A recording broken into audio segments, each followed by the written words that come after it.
Welcome to the Den of Dissidents. This is a show where we challenge the current culture and mainstream talking points of the day. What is the news telling us? What is the culture telling us? Where's our civilization headed? And by what standard do we judge these issues? Are you a dissident? Let's find out. What's good, people? We are back. Check it out. We're going to talk about Martin Luther King today. And I wanted to put this out on Martin Luther King Day, but I'm a nice guy, so I spared you. I considered your feelings, and so that's why I didn't put it out. No, I'm joking. I didn't put it out because I had some things going on, and that's why I didn't get to put it out. I don't care about your feelings. No, I'm joking. So here we are today. We're going to talk about Martin Luther King and who he really was. But before we jump into it, just wanted to promote some resources. Two great resources I think you should check out. One being Autonomy. Autonomy was a course developed by Richard Grove, who is a forensic historian. We call him a forensic historian because he's very surgical and meticulous with his research about global affairs and how the world really works and who have been the real power players behind shifting the world and what their agenda is. And he developed this course called Autonomy, which teaches people about entrepreneurship. And if you want to gain skills and increase your value in the marketplace, Autonomy teaches you that. Communication skills, media skills, logic, rhetoric, finance. You want to learn about money and how money works. History, the schooling system. Why was the schooling system dumbed down? Who dumbed it down? And for what purpose? You ever sit back and think like, man, how come I didn't learn this in school? And now you feel stupid sometimes as an adult. Maybe I don't know, speaking for myself sometimes. Anyway, Autonomy also teaches about history, like the history that you weren't taught in school. So if you want to go down certain rabbit holes, you certainly can. But Richard Grove believes that, yes, the world has been hijacked. There are people with wicked agendas who have resources. They have skills, but they're using their skills for unethical purposes. You can get skills, but use those skills, those resources for ethical purposes. You know, you can get money. Yes, money to what end though? What is the ultimate purpose? So Autonomy can teach you about how to be ethical with your resources, how to gain resources, how to get the skills to get those resources, but be ethical with the resources that you gain. And like I said, it's a university. I mean, the truest sense of the word university, it really fulfills that. There's so much endless knowledge in Autonomy. And there's a community of like-minded people that are there, that show support, that you want to build friends, you want to build communities. Actually, you can learn how to build communities in Autonomy. You can learn about health, all of that, just a bunch of information. So check it out. And lastly, Jay Dyer, Philosophy 101.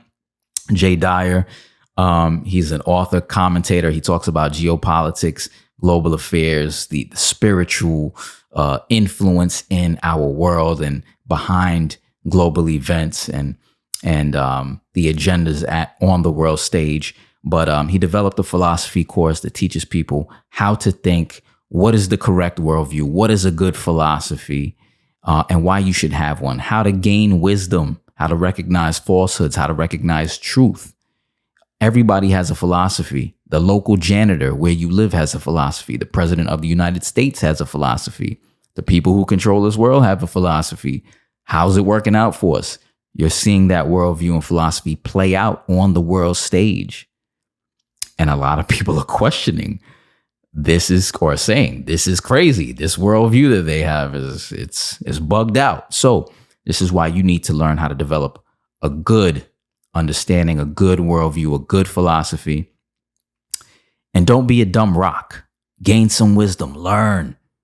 All right, you got a brain, use it.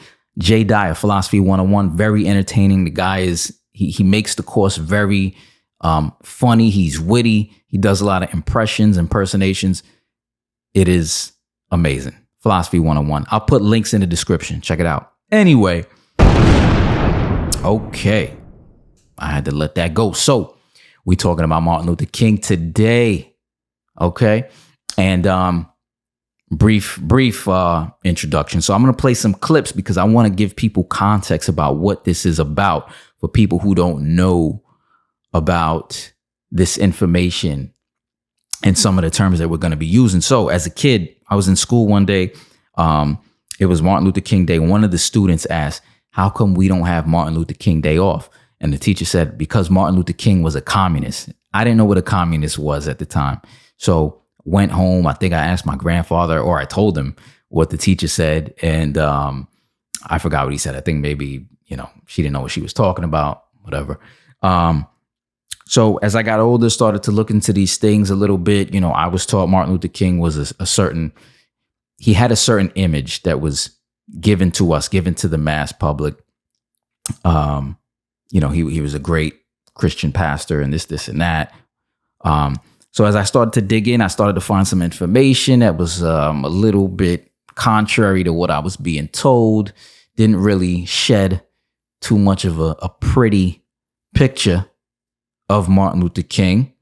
Some of this information I was coming across. And I was just wondering, how come nobody really ever spoke up about it? Some people spoke about it, but it was kind of swept under the rug. One being his affiliation with communists and his ideology being, pro-communist. And so before I get into it, let's talk about communism a little bit. I'm going to play these clips and we'll jump into the interview. So communism is a philosophy developed by Karl Marx. This is where we hear the term or get the term Marxism from. So Karl Marx wrote this book called the Communist Manifesto. I'll just hold it up real quick. So the Communist Manifesto promotes a lot of centralization and control of resources by the state. So basically government control over things in society. So the 10 planks of Communist Manifesto are in this book that he wrote. I'll just name a few just so you can gain an understanding. One being the abolition of property and land. So private property, you want to go buy some private land for yourself, have private, home ownership and all this. No. They're doing away with that. He believes in the abolition of property in land and application of all rents of land to public purposes. So a heavy progressive graduated income tax. So you work for your money. There will be a heavy progressive graduated income tax. It graduates every time you gain an income, it goes up. So we do have a graduated income tax here in America, or income tax. Confiscation of property of all immigrants and rebels. Centralization of credit in the hands of the state. So you think about the Federal Reserve. That's kind of like centralized. That's credit and money being centralized, controlled by an institution. It's in the hands of a private institution. It says by means of a national bank with state capital and an exclusive monopoly. So there's a monopoly over money. This is what the Communist Manifesto says. Centralization of a means of communication and transport in the hands of the state. So the state controls communication. State controls transportation. What else? It talks about free education. That's plank number 10. Free education for all children in public schools. We have free education here in America. Government education. How's it working out for us? Are the kids getting smarter? They're getting dumber? What's going on? You can answer that yourself. So, yeah. And then if you read the Communist Manifesto, he also talks about abolishing the family, getting rid of the eternal things. He says there are, besides eternal truths such as freedom, justice, etc., that are common to all states of society, but communism abolishes eternal truths. It abolishes all religion and all morality. That's crazy. This is what communism promotes. I'm gonna hold it up again. So, yeah, eternal truths. What are eternal truths? I mean, God is eternal. God gave us eternal truths to live by while we're on this planet. This is where we get our morality from. But communism wants to abolish all religion, abolish all eternal truths. So I bring that up because we're going to be talking about communism and Martin Luther King and the ideology at play in the civil rights movement and so forth. So it's good that get an understanding of what communism is. All right, cool. Check it out. I'm going to play a few clips.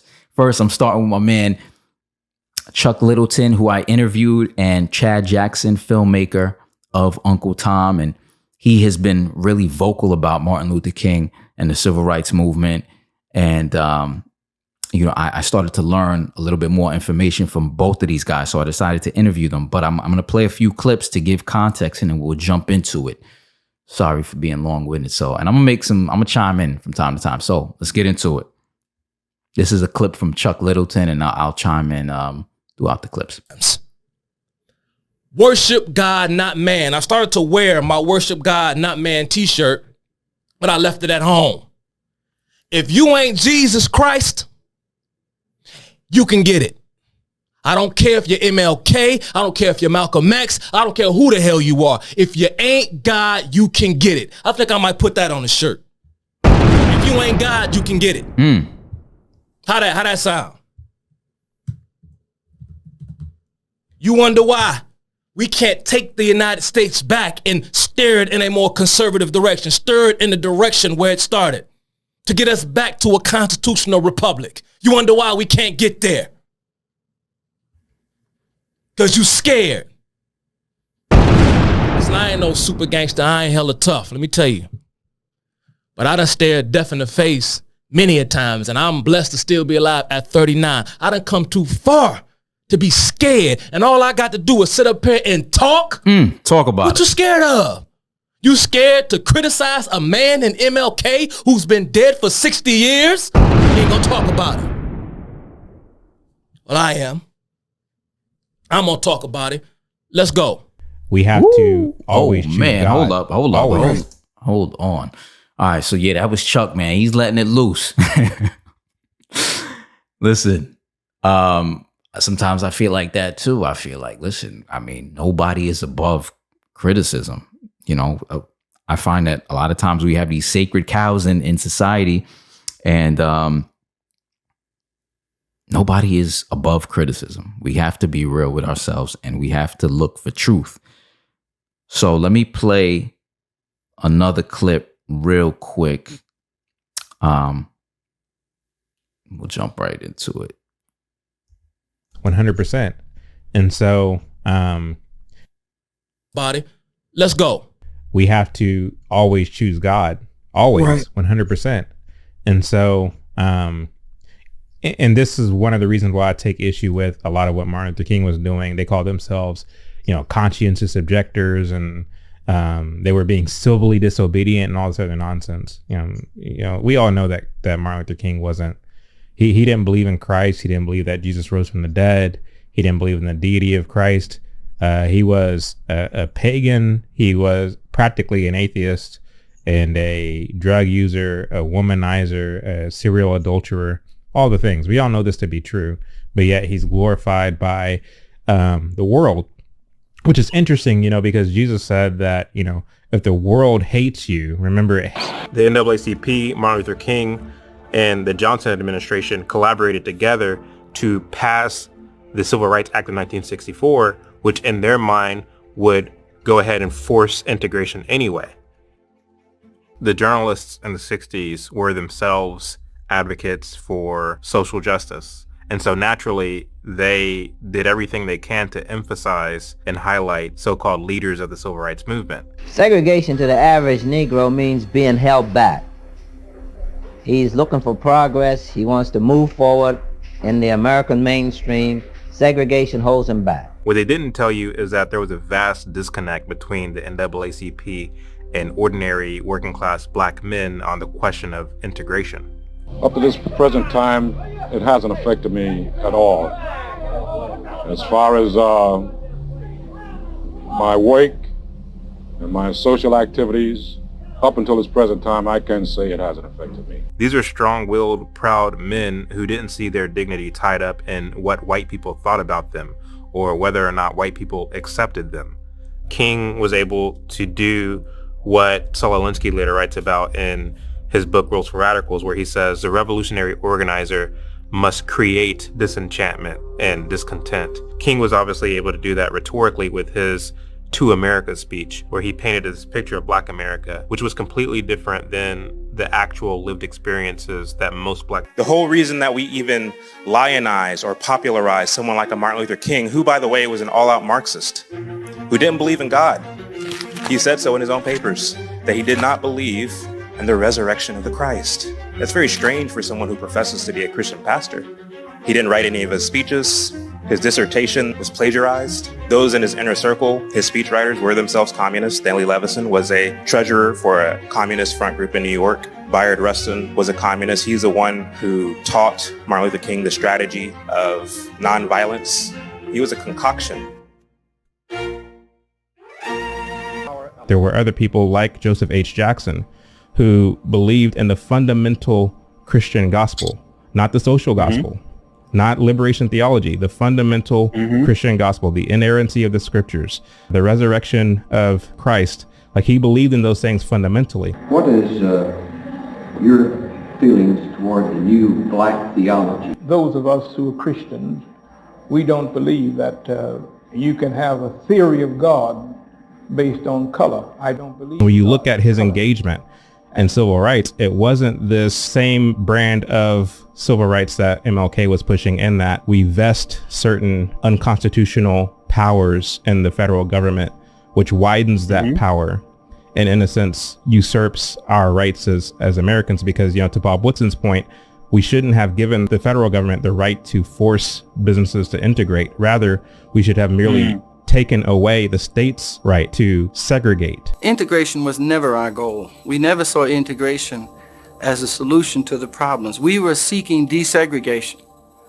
And I think confusion on that point has continued to erode the collective self-confidence of the Black community today. So integration was never an issue for me or for many others, but it was the issue that I think separated me from the civil rights movement. Both the problem and MLK's solution are unconstitutional, says Bob Woodson, says Barry Goldwater, and many others, even Malcolm X, ironically. Any effort to force integration upon whites is actually hypocritical. It is a form of hypocrisy involved. If a white man puts his arm around me voluntarily, that's brotherhood.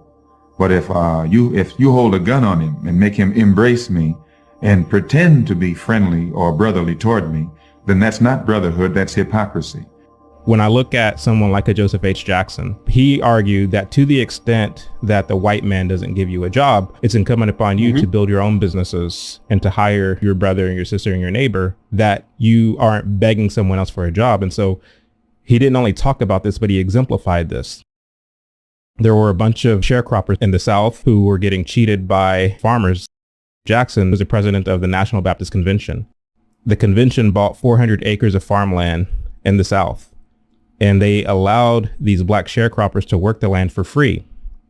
And to the extent that they raised money for their crops, they got to keep and pocket that money so long as they were saving that money to buy their own farmland, so they can move from sharecroppers to farmers and not have to depend on anybody else for their daily bread. The convention, under the behest of Jackson, did many of these things. Now, the reason why I bring up Jackson in comparison to Martin Luther King is because, as you know, Ebenezer Baptist Church was under the umbrella of the National Baptist Convention. Martin Luther King, fresh out of Crozer, very young, very ambitious, he wanted to be the president of the National Baptist Convention. He was overwhelmingly rejected, and it got pretty contentious. Someone was pushed off a stage and died. Someone from Martin Luther King's little ilk pushed this young man off the stage and he died. So it got pretty contentious, and they ended up kicking Martin Luther King and his friends out of the National Baptist Convention. This was before his face was plastered on Time magazine and all the rest of it. So what they decided to do, at the suggestion of Stanley Levison, was start a new Baptist convention which would rival the National Baptist Convention. So they started the Progressive National Baptist Convention. Of course, it didn't take off. It didn't do anything. So they started this Southern Leadership Conference, and then they moved from there to the Southern Christian Leadership Conference. So the Southern Christian Leadership Conference and its concoction was the result of the fact that Martin Luther King and his campaign was not popular to these Negroes in the South as much as Joseph H. Jackson, who was a continuation of the kinds of things that Booker T. Washington talked about. Martin Luther King wanted to move the National Baptist Convention into a new, more radical, if I can use that word, social gospel, and to get away from the kind of fundamental gospel that Joseph H. Jackson and his ilk was preaching. He failed to do so, started the Southern Christian Leadership Conference. The advantage that Martin Luther King and his ilk had that Joseph H. Jackson did not have is that once the success of the Montgomery bus boycott took off and all the things, the media basically swarmed around Martin Luther King. They made him larger than life. Stanley Levison, who was a phenomenal publicist, he's the one who lined up the interviews, who was able to mobilize the media to put cameras in front of the civil rights movement under the behest of Martin Luther King, and the rest is history. See, I grew up in Winston-Salem, North Carolina. Let me use that as an example. I grew up in Winston-Salem, North Carolina. And we weren't looking for this. Let me just pause it right there. So with Joseph A. Jackson, Chad Jackson, who was just in the clip, he's talking about Joseph A. Jackson, who was basically preaching salvation, spiritual salvation, whereas Martin Luther King, he was saying that he didn't believe in salvation through political activism. He believed in spiritual salvation. So he was contrasting this between Joseph A. Jackson and Martin Luther King. Joseph A. Jackson, according to what Chad is saying, and from what I'm reading, is promoting the gospel, like just sound theology, whereas Martin Luther King kind of drifted off and was promoting this social gospel. So when you think of like, Black Lives Matter and these organizations, that's what they're promoting pretty much. So Joseph A. Jackson, it seems like, he was about just relying on God and doing for self. So I thought that was interesting. I never heard of Joseph A. Jackson before. Now, before I play these clips and we get into it, I wanted to play these clips in particular because when I learned about the civil rights movement, just growing up, my impression of the civil rights movement or that era was that if you were Black, you basically, you were like a slave and you just couldn't do anything. I know that sounds stupid. You couldn't start a business for yourself. You couldn't get resources for yourself. I really thought that you were just, there was a stranglehold on Black people and there was like absolutely no opportunity. That was my impression just from watching news and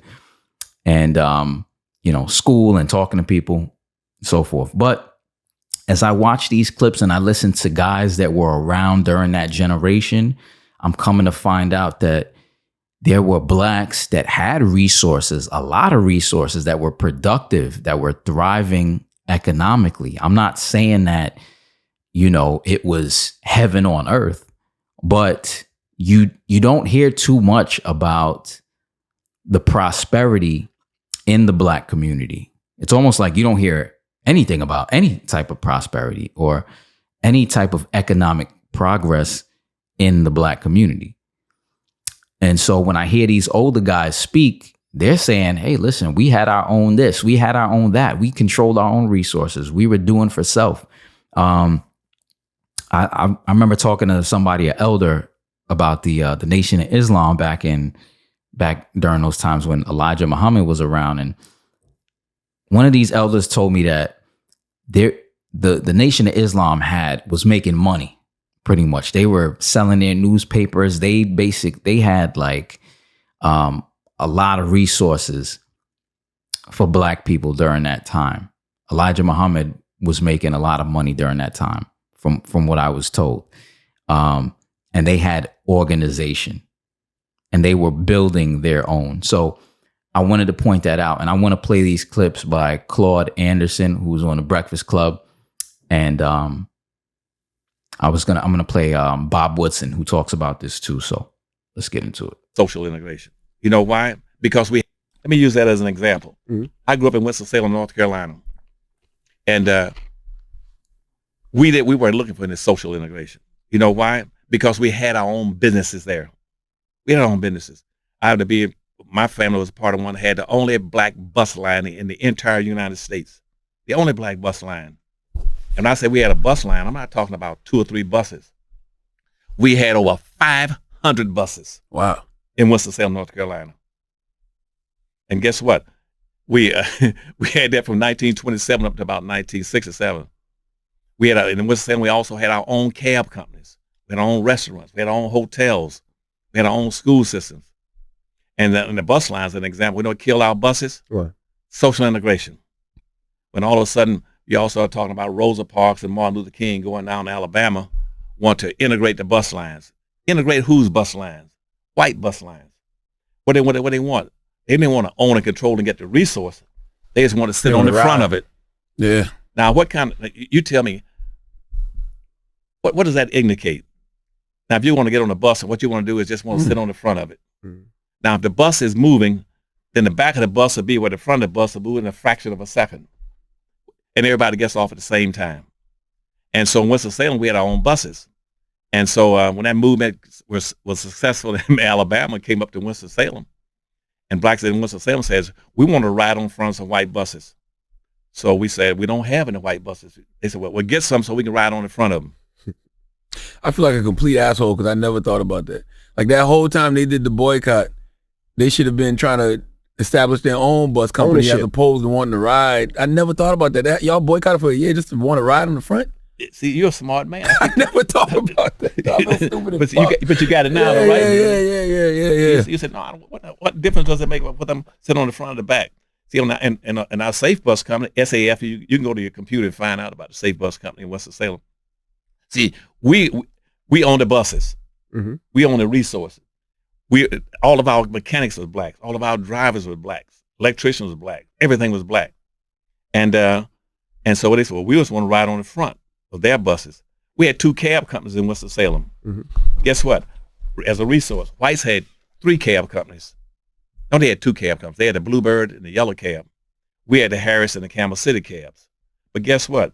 When that integration movement started, what they wanted to do? Blacks didn't want to ride black cabs anymore. They wanted to ride in white cabs. Mm. In Winston-Salem, we had our own movie theaters. We had the Lincoln and Lafayette. There was a Lincoln and Lafayette theater in every major city and every black community in America. Mm-hmm. And whites had 3 movie theaters. They had the Farsight, the Carolina, and the State Theater. We didn't care, but we had our own movie theaters. We closed the education gap in the Yeah. So I'm amazed when I hear stories like that, because all you ever hear really, or in my opinion, was you just hear that, black people were just getting beat over the head and you couldn't do anything and you were destitute, no opportunity, on and on it goes. You don't hear these stories of success, actual success, having businesses, right? Controlling your economics. You don't hear about that. So I just never had this perception.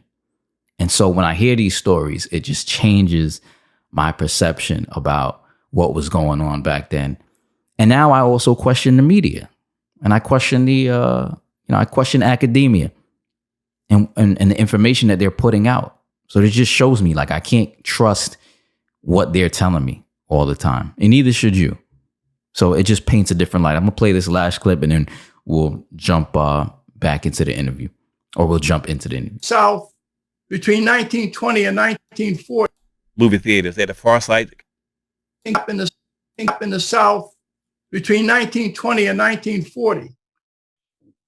Because Julius Rosenwald, the Jewish CEO of Sears, partnered with Booker T. Washington to build 5,000 schools for illiterate blacks. Julius Rosenwald put up $4 million. The black community raised $4.7 million in the construction of these schools. And a recent study found that the education gap between whites and blacks was 3 years, 8th grade for whites, 5th grade for blacks. And in just 20 years, that gap closed within 6 months. So when blacks were denied access to hotels, we built our own.